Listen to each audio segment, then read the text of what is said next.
Біз жаңғыру жолында бабалардан мирас болып, қанымызға сіңген, бүгінде тамырымызда бүлкілдеп жатқан ізгі қасиеттерді қайта түлетуіміз керек. Нұрсұлтан Назарбаев, болашаққа бағдар рухани жаңғыру жолдауынан.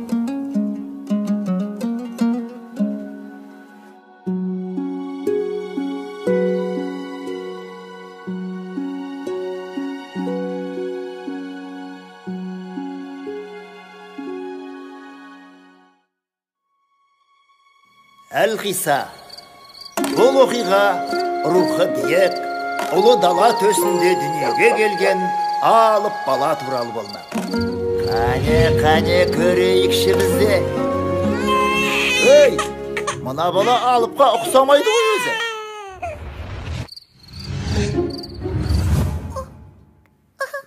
Бәсі, біз іздеген сәби осында екен ғой. Қанеки. Өзім секілді палуан болайын деп тұр екен. Олай болса, сенің атың... Әке, сіз бедіңіз. Кешіріңіз, жол сіздік әрине.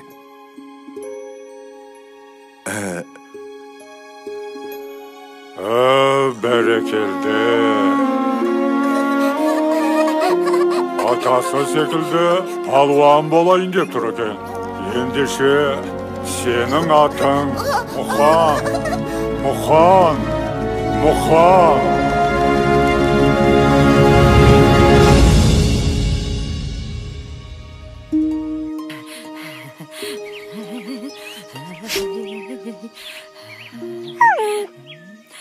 Ала ғой, алайын, үше ғой, жарығым.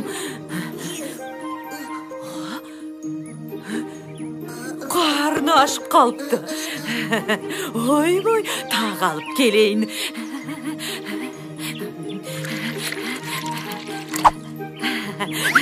Үше ғой.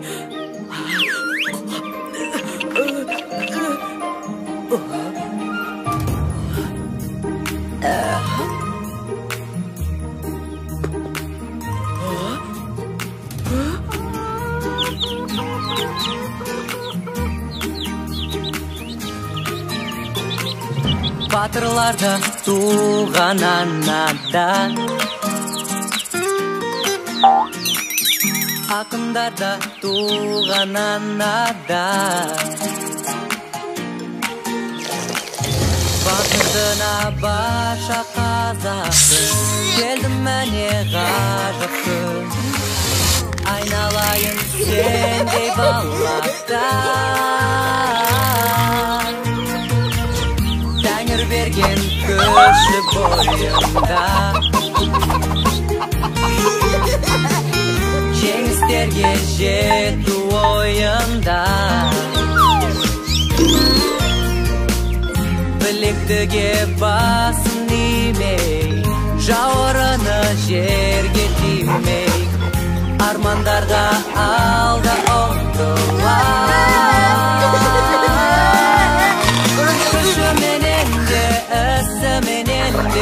Көрсететін жігері, қайратымен де, айбатымен де, қорғай білген туған елі, аңызға толы бабалар жолы ораны.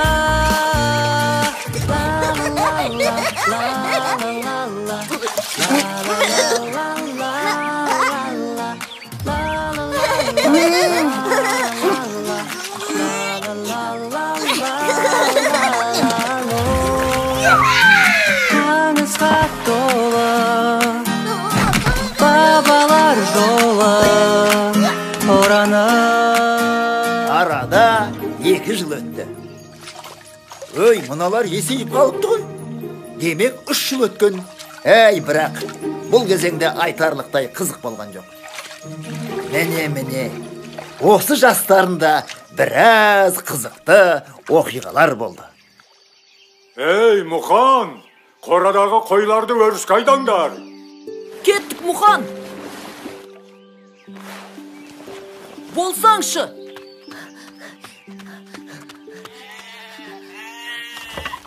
Şu qoşqarım.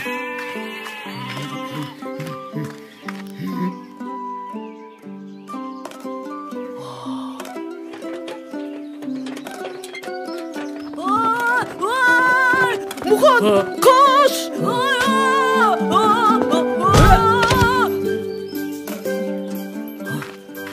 Bol ne? Məssağan.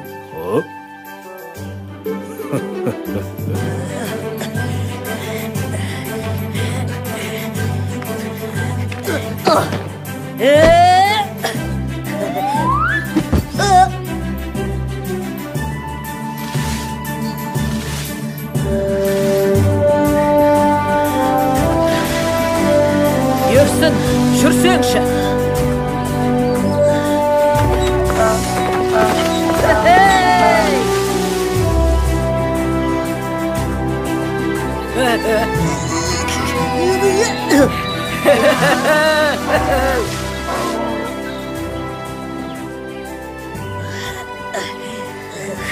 Жаттығуда қандай қиын болса, айқаста сондай жеңіл болады. Кел Мұқан, ағаш аралаймыз. Мен ағаш жарамын.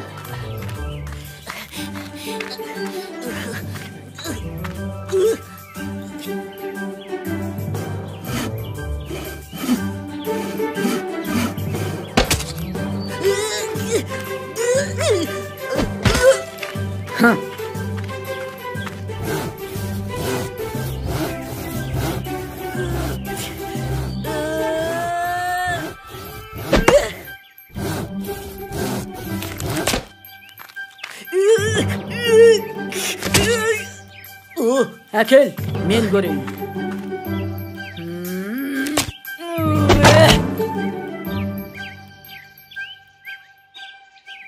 Сен сияқты күшім болса. Ал қане, қызықты сәттерін көру үшін тездетіп өткізіп жіберейік.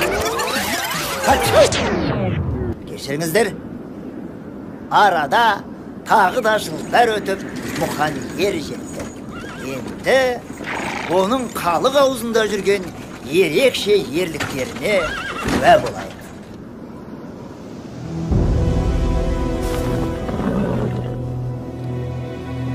Енді не істейміз, Мұқан? Білмеймін. Ауыл әлі алыс.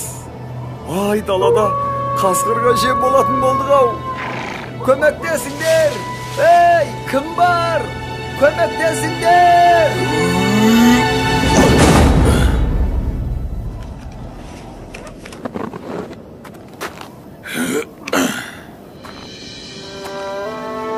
Мұқан, сенімдісің бе?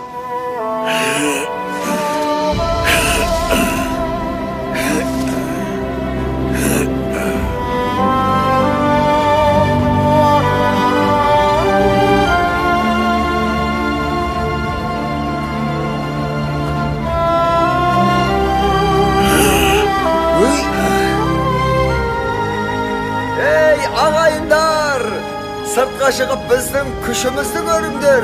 Мұқан екеуміз шөпті де, аттарды да аман алып қалдық. Міне, көріңдер!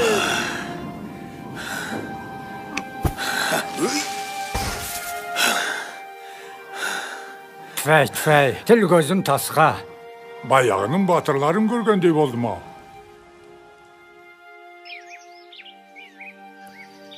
Рахмет саған, Мұқан. Әрі қарай, мен өзім барайын. Әкем көріп қойса, ұрсып жүрер. Жарайды, көмектескенде тұрған не бар? Ұрса қоймас.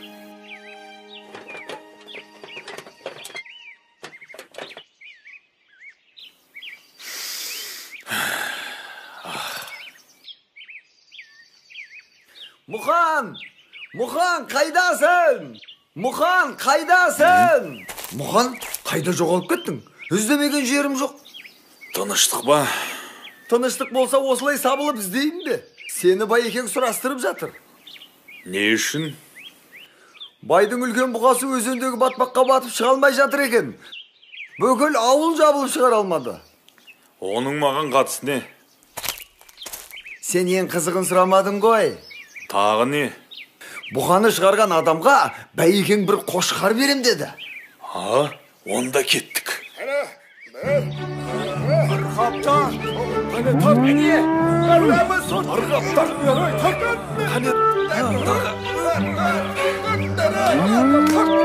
Ал қане, қар. Al, көрсет өнеріңді.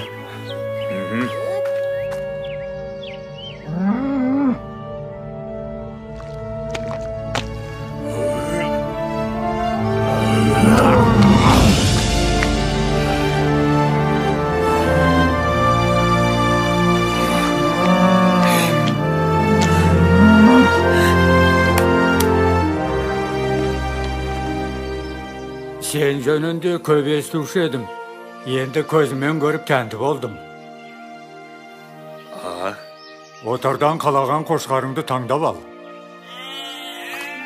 Ал өзің ертеңнен бастап менің ат қосшым болуға қалайсың? Мен білмеймін.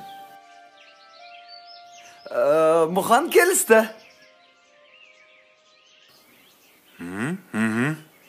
Олай болса, ертең қалаға жолға шығасың.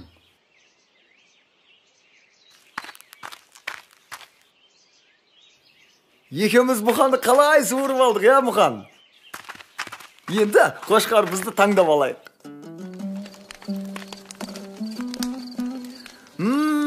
Иснай, не де болса бір тоятын болдық.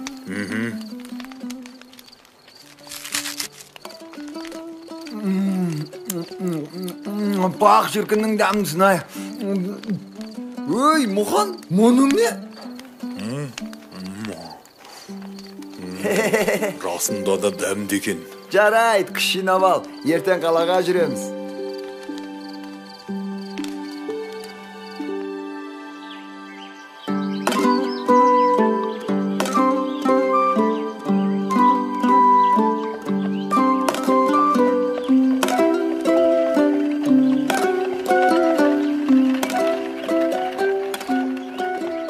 Байекеңнің жұмысын бітірдік. Енді ауылға қайту керек. Мұхан, қалаға күнде келе бермейміз ғой. Сәл-пәл аралап көрейікші. Әне, анда бір қызық болып жатыр. Жүрсеңші. Көрген дарманда, көрмеген дарманда. Цирк, көрген дарманда, көрмеген дарманда. Әлемге әйгілі сиқыршылар, балуандар мен аттың құлағында ойнайтын шабандоздар, клоундар мен сүйегі жоқ гимнастика шеберлері. Келіңіздер, көріңіздер. Циркке қош келдіңіздер. Естідің бе? Балуандар өнер көрсетеді дейді. Балуандар? Оған ақшамыз болмай тұр ғой. Ей, бір мәнісі болар. Көзімізді қиығымен болса да көрейікті. Мына жерден ештеңе көріп жарытпаспыз. Бір жолын табылды. Келесі тамашалайтындарыңыз орасан зор қара күштің иесі, Сібірдің қоңыр аюы Иван балуанның өнері. Қарсы алыңыздар.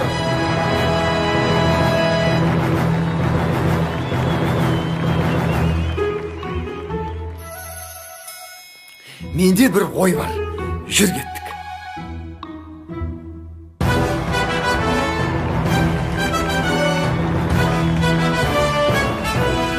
Аю десе дегендей ақ екен. Ақ шіркін күшін-ай.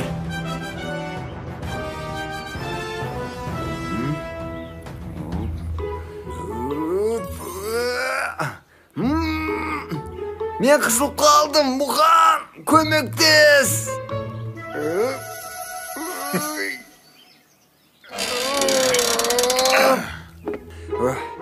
Кеттік.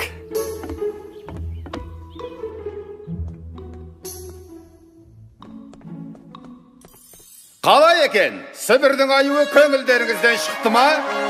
Я, мықты екен. Керемет. Ал мұнда бір жылқының ақшасы бар.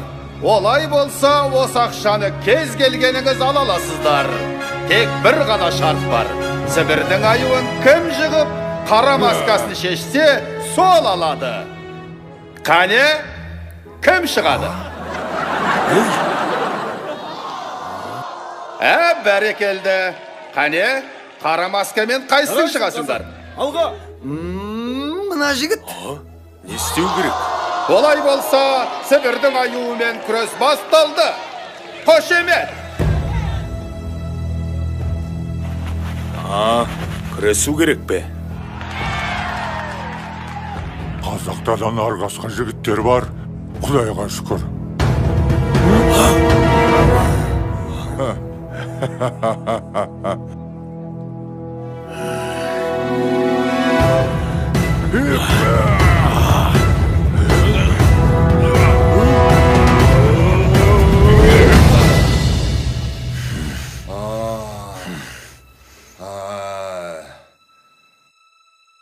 Жарайсың, қазақ! Бәрекелді! Алға, қазақ! Міне жеңімпаз! Қазақтың қарапайым жігіті қара масканы шешті. Қош емес! Шарт бойынша ақша саған беріледі. Я, біз біргеміз. Әкеліңіз ақшаны.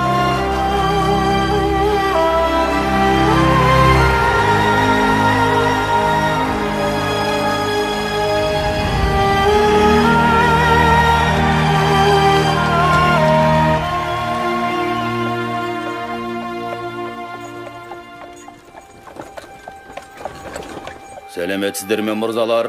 Мен осындағы күрес қауымдастығының өкілімін. Мұқан деген сіз бе? Мен? Сізде табиғат берген күш, ерекше дарын бар секілді. Мұндай күшпен сіз мына далада емес, қалада, яғни үлкен кілемде өнер көрсеткеніңіз дұрыс. Қаласаңыз, мен сізді қарамағыма алайын. Мен ойланып көрейін. Сонда күрескен үшін ақша бересіздер ме? Әрине алады, және де аз емес. Онда біз келістік. Олай болса... Қалай, қайда, қашан, кімге, немен барамыз? Жақсы, 10 күннен соң осында жолығамыз. Мен асыға күтемін. Сау болыңыздар. Көрдің бе, Мұқан? Менімен жүрсең, қор болмайсың.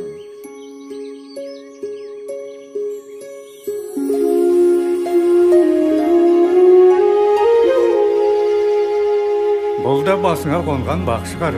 Үлкендердің көзіне түскенің дұрыс болған. Әке, олай болса батаңызды беріңіз.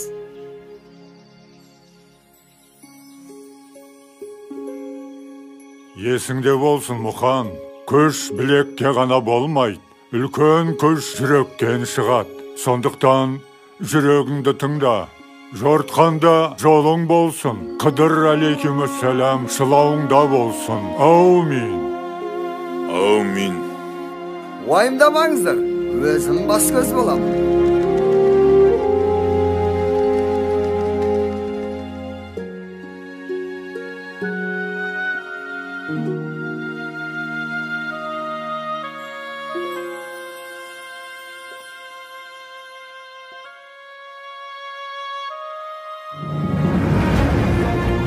Әне осылай, Мұқан әлемдегі ең беделді жарыстарға қатысып, ең мықты деген балуандарды жеңеді. Содан соң оған қажы атағы беріліп, Қажымұқан атанады. Қажымұқанның атағы қазақ даласынан ары асып, бүкіл әлемге дүркірейді. Мен осы көп сөйлеп кеткен жоқпын ба? Қой, одан да Қажымұқанның ерекше айқастарының бірін көрейік.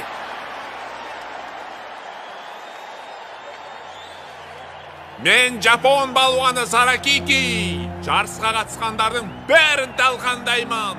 Бір ғана шартым бар. Күрес джиу-джитсу әдісімен өтетін болса. Қане, кім бар? Кілемге кім шығады менімен? Қане мырзалар, Жапонның балуаны Саракикимен белдесуге шынымен ешкім шықпайды ма? Есіңде болсын, Мұқан. Күш білекке ғана болмайды. Үлкен күш жүректен шығады. Қане көңілдірек, кім шығады? Олай болса, бүгінгі жарыстың чемпионы деп Жапон балуаны... Жаным арымның садақасы. Нар тәуекел. Мен шығамын. Қане, келесі батырымыз кім екен? Қарсы алыңыздар. Қазақ даласынан балуаны Мұқан мырза. Дуғол шапала! Аха, мына қазақтың жүрегі бар екен. Қане, қолдап қояйық. Бастаңыздар!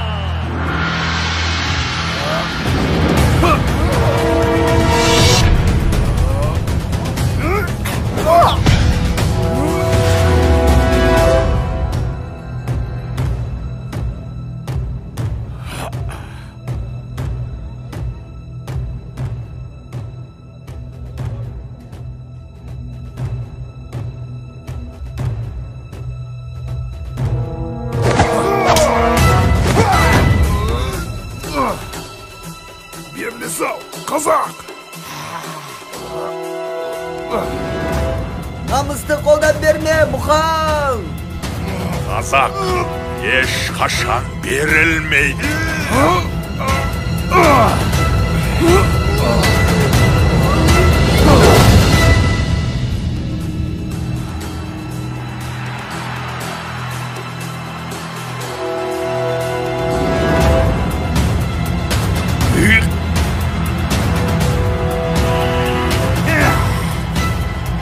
Біздің ауылдың құтырған иттерінің үнін бұлай өшіреді.